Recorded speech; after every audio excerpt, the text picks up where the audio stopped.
হাসির রাজা, জ্ঞানের রাজা, রসিক রাজা। আহা কি আনন্দ, আহা কি আনন্দ, আকাশে সূর্য নিচে মাটি, আহা কি আনন্দ।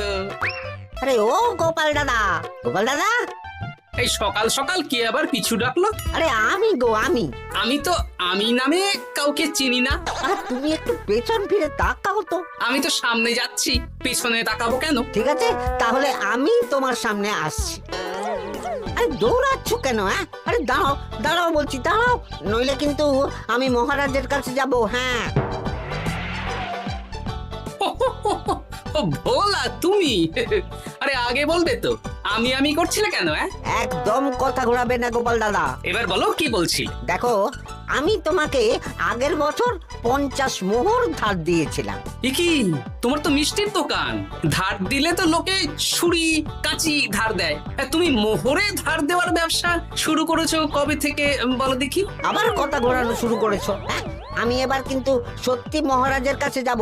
আরে মজা করছি তো। আরে বারবার আমাদের মধ্যে মহারাজকে টেনে আনার কি দরকার বলো তো? সে না হয় টানলাম, তবে তুমি ওই আমার 50 মোহর সুদ সহ কবে ফেরত দেবে বলো তো? আর কিন্তু তোমার হাতে ওই 1 সপ্তাহ সময় আছে। হ্যাঁ, 1 সপ্তাহ মানে কতদিন ভাই? 7 দিন, 7 দিন। 7 দিন? আচ্ছা 7 দিন মানে কত ঘন্টা? 24 গুণ 7, মোট ওই 168 ঘন্টা। ও, অনেক সময় আছে। দেখো গোপাল দাদা, তোমার সাথে কিন্তু আমার ওই কাগজে কলমে লিখিত পড়িত আছে। হ্যাঁ, যদি ওই সময়ের মধ্যে তুমি আমার কাছ থেকে নেওয়া ওই অর্থ আমাকে ফেরত না দিতে পারো, তাহলে কিন্তু তোমার ওই বাড়ি ঘর সব আমার হয়ে যাবে। হ্যাঁ হ্যাঁ, মনে আছে মনে আছে। এখন রাজসভায় যাই, 168 ঘন্টা পেরিয়ে গেলে চলে এসো, কেমন? বেশ, কথাটা মনে থাকে যেন। হ্যাঁ, তখন আর কিন্তু কোনো চালাকি করতে যাবে না, আমি সোজা মহারাজকে বলে দেব। ঠিক আছে ঠিক আছে।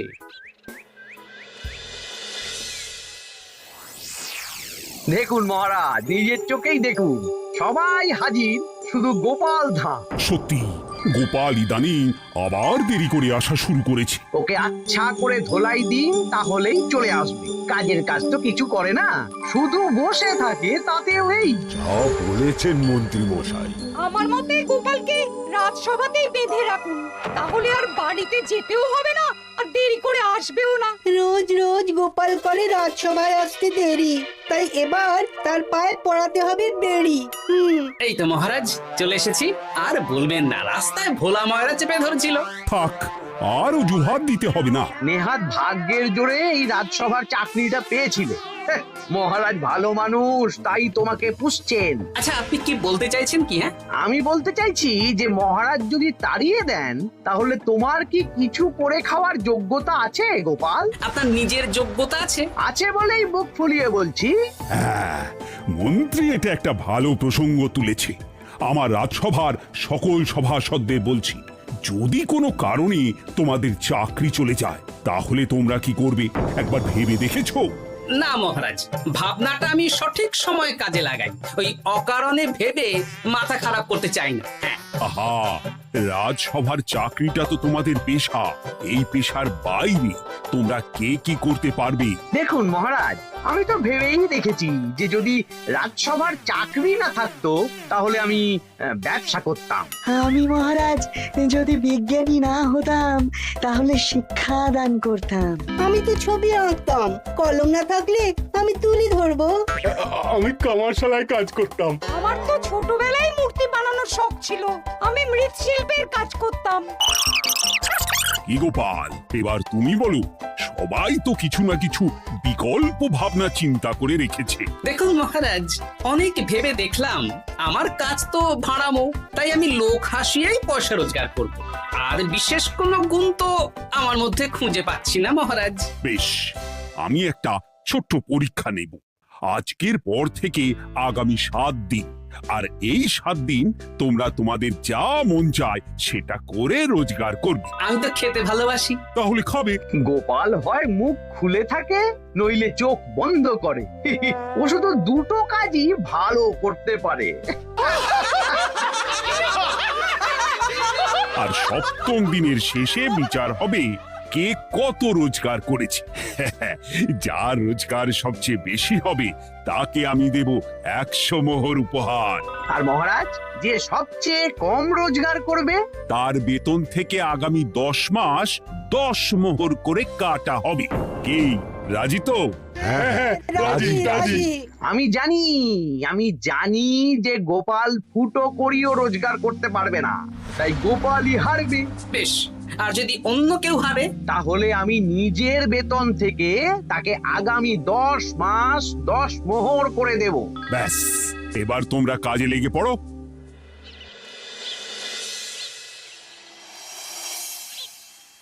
এ কি গিন্নি, আজকেও নিরামিষ?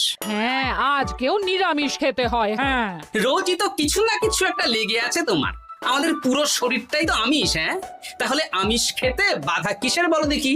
বেশি তর্ক করতে হবে না বাপু, তা তোমাকে ডিম বানিয়ে দেবো। হ্যাঁ, না, আমি মানুষই ঠিক আছি গিন্নি। আরে তোমাকে ডিম বানাবো বলেছি নাকি? আমি বললাম তোমার জন্য ডিম বানিয়ে দেবো। জন্যটা তো বলনি তখন। আরে তাড়াতাড়ি দাও, তাড়াতাড়ি দাও। এখন কদিন শুধু খাবো আর ঘুমাবো, 7 দিন ছুটি। ছুটি মানে? সেসব পরে বলবো গিন্নি।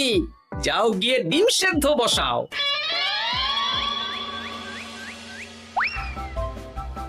আরে করছোটা কি? বাড়িতে যা মোহর আছে সব তুলে কোথায় নিয়ে যাচ্ছ? আড়ত বাজারে। কেন কেন?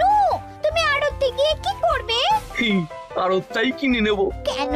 তাহলে খোলা বাজারের সব ব্যবসায়ী আমার কাছে আসতে বাধ্য হবে, আর আমি ভালো মুনাফা রেখে সব বিক্রি করব। কি রাজবাড়ি সুখে চাকরি ছেড়ে দিলে নাকি? না না না, এখন 1 সপ্তাহ ব্যবসা করে মহারাজের কাছে আমার যোগ্যতা প্রমাণ করব। সব পরে বুঝিয়ে বলবো। হ্যাঁ, আমি আপনাকে সব শিখিয়ে দেব। তাহলে ভাই ওই আগামীকাল সকাল থেকে কাজে লেগে পড়বো, কেমন? তাহলে বুঝতে পারলেন তো যে কি করতে হবে? হ্যাঁ হ্যাঁ জমিদার মশাই, কবিতা লেখা যেমন আমার পেশা, তেমনি চিত্রশিল্প আমার নেশা। তাহলে তো আর কোনো চিন্তাই নেই। আশা করি খুব সুন্দর ছবি আঁকবেন। আপনি 1 সপ্তাহ পর এই মন্দির চিনতেই পারবেন না। এই নিন আপনার জন্য 50 মোহর অগ্রিম। মন্দিরের চিত্রকলা শেষ হয়ে গেলে আরো 50 মোহর দেব, ঠিক আছে? বেশ।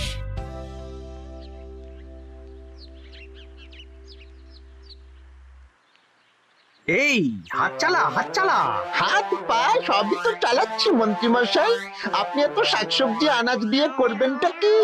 আমি এখন 7 দিন কৃষ্ণনগরের বাজার নিয়ন্ত্রণ করব, তাই সব জিনিসপত্র আড়ত থেকে আমি নিজেই কিনে নিয়েছি। এবার সাধারণ বাজারের দোকানদাররা আপনার কাছে আসবে। কাল সকাল থেকে শুধু মোহর গুনবো।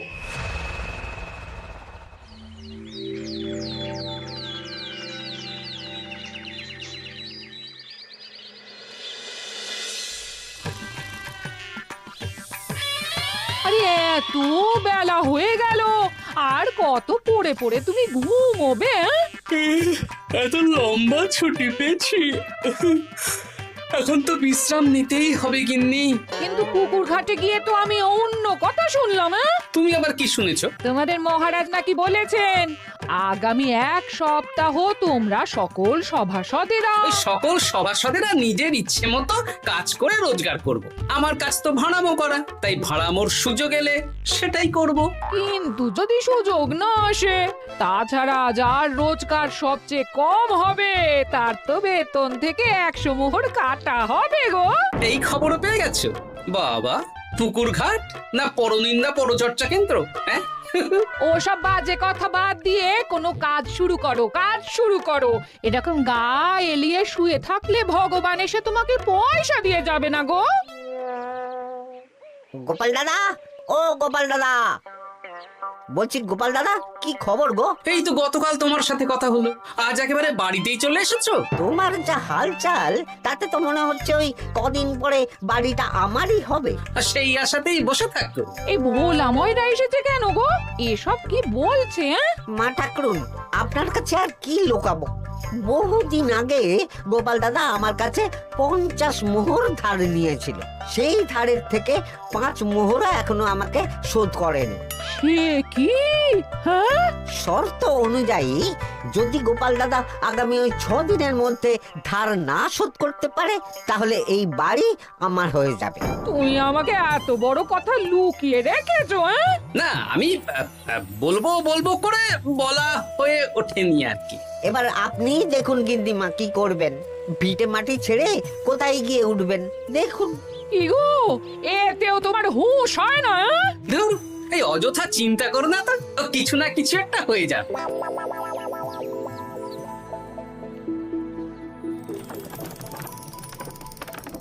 বাহ বাহ বাহ, পণ্ডিত মশাই, আপনি তো এর মধ্যেই কাজ শিখে গেছেন। আমি তো ছোট থেকেই মাটির পুতুল বানাতে ভালোবাসতাম। বিভিন্ন দেবদেবীর মূর্তি নিজেই বানাতাম, তারপর পুজো করতাম। আমার পরম সৌভাগ্য আপনার মতন পণ্ডিত মানুষ আমার কুমোর শালায় কাজ করছেন। কোনো কাজই তো ছোট নয়। সত্যি সভাকবি মশাই, আপনার তুলিতে জাদু আছে। কি সুন্দর কারুকার্য। সবই আমার মা বাবার দান। আমার বাবা খুব বড় চিত্রশিল্পী ছিলেন, উনি হাতে ধরে আমাকে ছবি আঁকা শিখিয়েছেন। বাহ বাহ বাবা।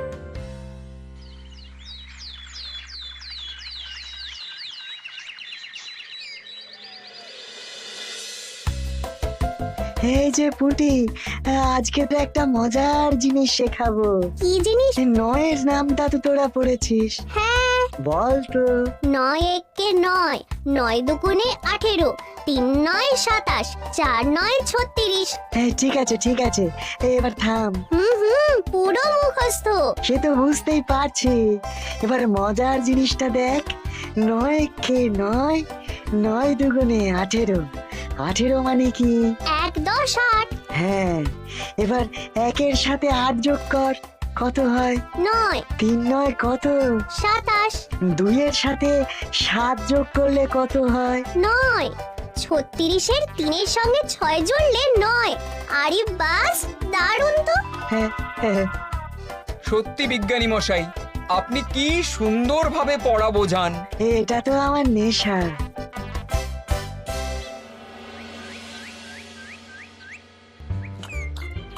বলছি, তুমি তো দিব্যি বাড়িতে বসেই আছো। হ্যাঁ, কিছুই তো করছো না। সত্যি বলো তো, তুমি ভাড়ামো ছাড়া আর কি কিছু করতে পারো? হ্যাঁ, এই আদেশ করতে পারি। গেনি একটু তরকারি দাও তো, জলের ঘটিটা দাও না। যত সব। আচ্ছা, সত্যি তো ভাঁড় না হলে আমি কি হতাম? আমি কুমোর হতাম। মাটির কাজ শুনেছি খুব সোজা। যাই, কুমোর পাড়ায় যাই।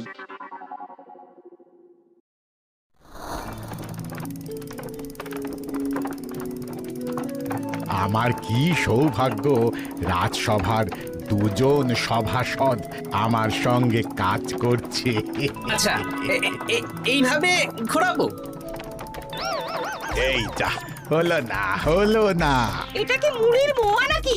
দাও, আমাকে করতে দাও, তুমি অন্য কিছু করো।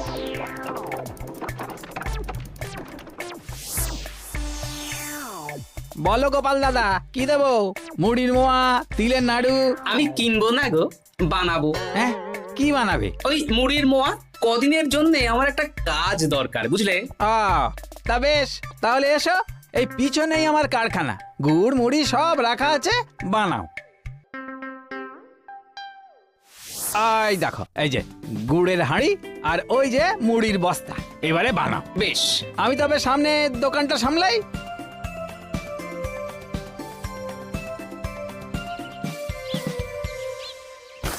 কিসের আওয়াজ হলো? আরে আরে আরে, এ কি করলে গোপাল দাদা?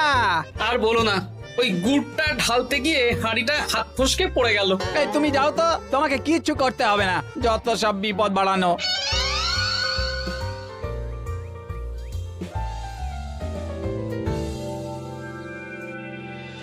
তোমার তোমার দ্বারা কিছুই হবে না। হ্যাঁ, সত্যি তো, আমার দ্বারা যে কিছুই হবে না গিন্নি। তাহলে তুমি করবেটা কি?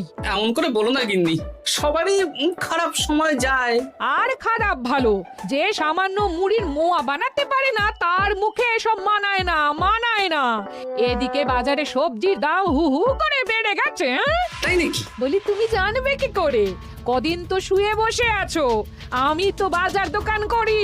মন্ত্রী মশাই এখন আড়ত সামলাচ্ছেন আর সাধারণ বিক্রেতাদের চড়া দামে বিক্রি করছেন। হ্যাঁ, ও বেটা জীবনে শোধরাবে না। উনি তো তাও ছলে বলে রোজগার করছেন গো।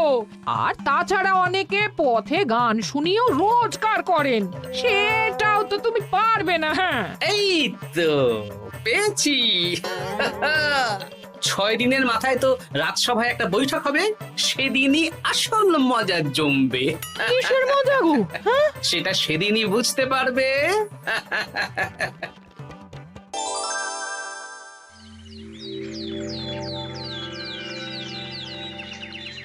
তারপর বলো, আজ তো ষষ্ঠ দিন। আজ অবধি তোমরা কে কত কত রোজগার করেছো? মহারাজ, আমি এখনো অবধি 200 মোহর। বাহ বাহ বাহ! আমি মহারাজ 15 মোহর। আমি 5 মোহর। বিভিন্ন বাড়িতে বাচ্চাদের পড়াচ্ছি, শিক্ষাদান করছি দিনরাত। সেনাপতি, আমি 10 মোহর পেয়েছি, আরো পাবো। আমি 50 মোহর অগ্রিম পেয়েছি, আরো পাবো আগামীকাল। বাহ বাহ বাহ! সবাই তো ভালোই রোজগার করেছো। আর গোপাল, তুমি বলো। মহারাজ, আমি এখনো অবধি কোনো রোজগার শুরু করিনি। আমি আগেই বলেছিলাম গোপাল একটা কানা করিও রোজগার করতে পারবে না। আসলে মহারাজ, আমি আজ সকালেই আমার প্রতিভা খুঁজে পেলাম। তোমার আবার কি প্রতিভা? আমি ভালো গান গাইতে পারি মহারাজ। আমার ছোট্টবেলার ইচ্ছে ছিল আমি রুদ্ধদ্বার সভা করব, গান গাইবো, আর দর্শক বা শ্রোতারা আমার গান শুনে আমাকে পয়সা দেবে। বাহ বাহ বাহ! তা শোনালে না কেন? আমি চাই আপনারা সবাই আমার বাড়িতে আসুন, আমার গান শুনুন। এই না না না না না, তোমার গান শুনে অর্থ ব্যয় করতে পারবো না গোপাল। যদি শোনাতে হয় তো বিনামূল্যে শোনাও। তুমি ভেবেছো কায়দা করে গান শুনিয়ে রোজগার করবে? সেসব চালাকি কিন্তু চলবে না। না মহারাজ, আমার গান শুনতে আসার জন্য একটা কানা করিও খরচ করতে হবে না। আমি বিনা পারিশ্রমিকে গান শোনাবো। বেশ, তাহলে কবে শোনাবে বলো? এখনই চলুন, শুভস্য শীঘ্রম। আবার যেতে হবে কেন? এখনই শোনাও। আমার আবার নিজের বাড়ি ছাড়া প্রতিভা বিকশিত হয় না। বেশ তো, এই কদিন টানা কাজ করেছি। তোমার গান শুনে মনটা যদি ফুরফুরে হয়ে যায়, ভালো তো। চলো গোপাল। আসুন আসুন, সবাই ভিতরে আসুন। আসন পাতা আছে, সবাই বসুন।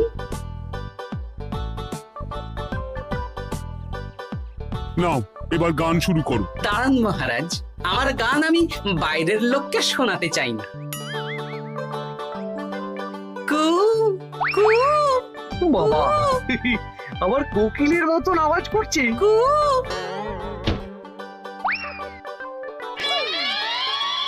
নাও নাও, শুরু করো।